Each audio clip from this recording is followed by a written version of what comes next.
John and Glenda here. We recently took a drive up Highway 191 through Clifton, Arizona. We were hoping to see the huge Morenci Copper Mine near Clifton. Clifton is a town with a rich history located in a narrow canyon on the banks of the San Francisco River. Geronimo was born near here, and it was the Army Scouts on the trail of Apache Indians who first noted the canyon had copper. The Apache conflicts lasted for about 26 years.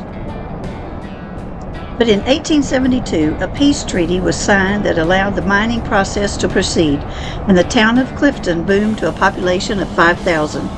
And it quickly became known as the wildest of the Wild West boomtowns, even tougher than the town of Tombstone. This is the historic Clifton Railroad Depot, built in 1913. It's a beautiful building. It serves now as the visitor center.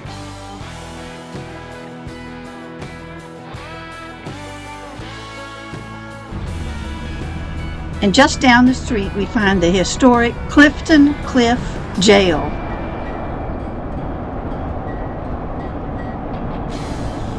This is the entrance to the Clifton Cliff Jail. In 1881, a stonemason by the name of Margarita Varela was hired to build a Clifton Cliff Jail. It was built into the side of a solid granite cliff, and at the time it was built, was approachable only by climbing up the side of the cliff. Using a pick and drill and blasting powder, Varela created two cells in the cliff. One was a small room for the more violent prisoners. The other was a larger room, 8 by 20. Both rooms had iron bars 2 inches wide and 3/4 of an inch thick, with iron doors and 2 windows 10 feet above the floor.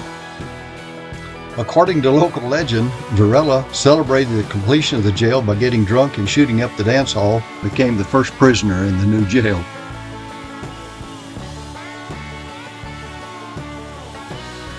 This is the larger of the 2 rooms in the jail.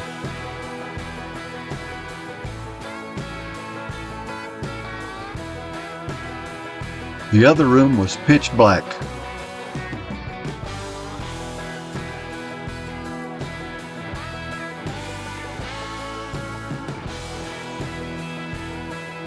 This is the Copperhead. It once carried ore from the mine. It was called a baby gauge railroad because there were only 20 inches between its tracks. Mules did much of the work before the locomotive arrived. This narrow street is the historic Chase Street, which of course was originally a dirt street. Now it's mostly deserted buildings, but then the street was filled with miners, lined with saloons, brothels, billiard halls.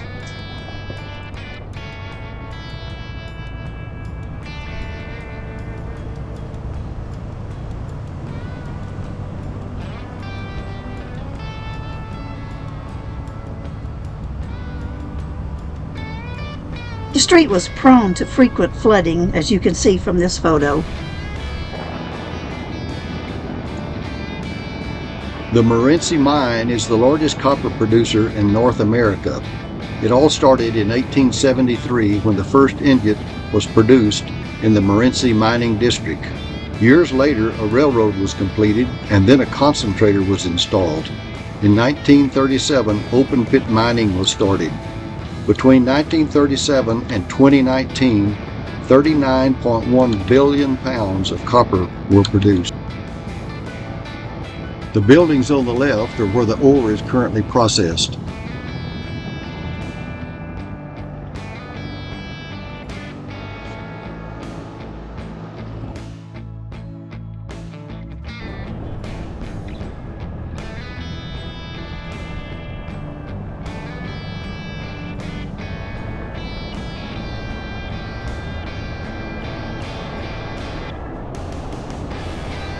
Notice the huge conveyor belts on the left that carry the crushed ore to the mill for processing.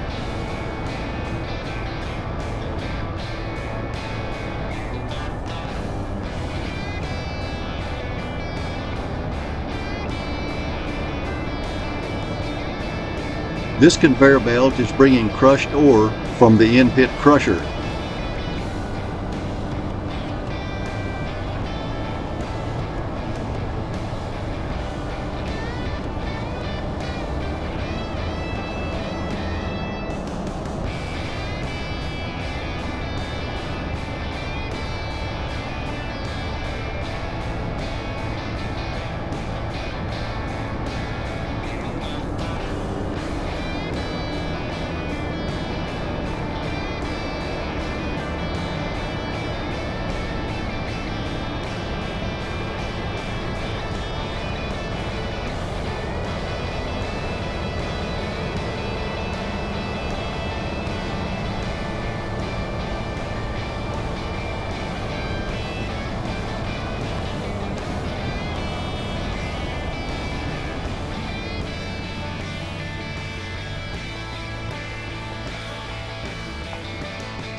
We've just pulled into an overlook, and as we pan around the view, it's hard to comprehend the enormous size of this operation. It's just huge. In May of 2023, the open pit mine was listed as approximately 3.5 miles in width and 4.5 miles in length. Who knows how much bigger it is now? The final pit depth is expected to be approximately 4,450 feet, ranging from an elevation of 1,800 feet at the bottom to 6,250 feet above sea level at the top. As I watch this truck go by, it looks like a little Tonka toy. But as I zoom in to the one down in the shop, look how small the work trucks look in comparison. The diesel engines in these trucks have 2,000 horsepower and weigh about 16,500 pounds. Each engine needs 60 gallons of oil and 150 gallons of coolant. Each tire on these trucks weigh 8,625 pounds, is more than 11 feet in diameter and 42 inches wide. We're thinking about new tires for the Bronco. What do you think about these? The 793 truck bed has a 240-ton load capacity. That's the weight of 53 full-size pickup trucks. The beds are 15 feet high, 25 feet wide, and weigh 80,000 pounds. Linda looks pretty small in this old truck bed. Or this display that shows a 1973 35-ton dump truck in the bed of a 240-ton haul bed. We saw trucks going every direction. You see that huge truck on the far wall of the pit? Oh, let's get a little closer. There he is. He looks so tiny, but he's that huge monster truck. Haul trucks aren't the only big equipment. Here we're watching a 7,200 volt electric shovel fill the trucks. These trucks have a 240-ton load capacity, and it takes the shovel only 3 loads to fill them.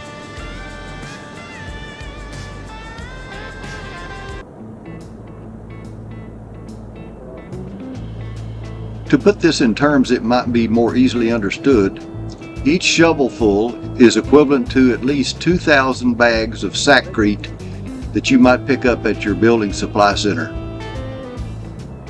In 2024, the mining fleet included 146 haul trucks, 16 blast hole drills, 13 electric rope shovels, and a whole host of other equipment. The Morenci operation employed 4,225 people, and the other services created a total of 13,089 jobs.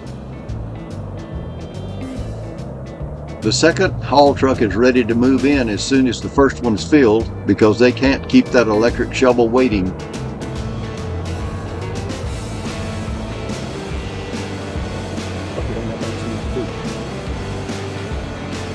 These trucks are on the way up the mountain. Here, without the zoom, and here is the shovel we showed you earlier. And here's where they're headed. Thank goodness for zoom lens.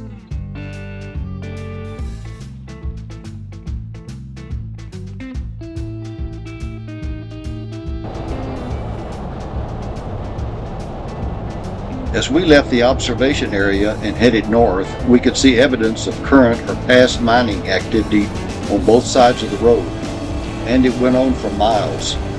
We were just amazed at the enormity of the mining area, and we were just seeing a small portion. It was hard to grasp the concept that so much earth had been dug up in one place and piled somewhere else. You might not be a fan of open pit mining, but without it, get ready to give up the electricity in your home, your cell phone, your computer, electrical vehicles, and your heating and plumbing. Copper is also used in the medical field. It's been a very interesting day, very enlightening about the mining business. Thanks for riding along with us.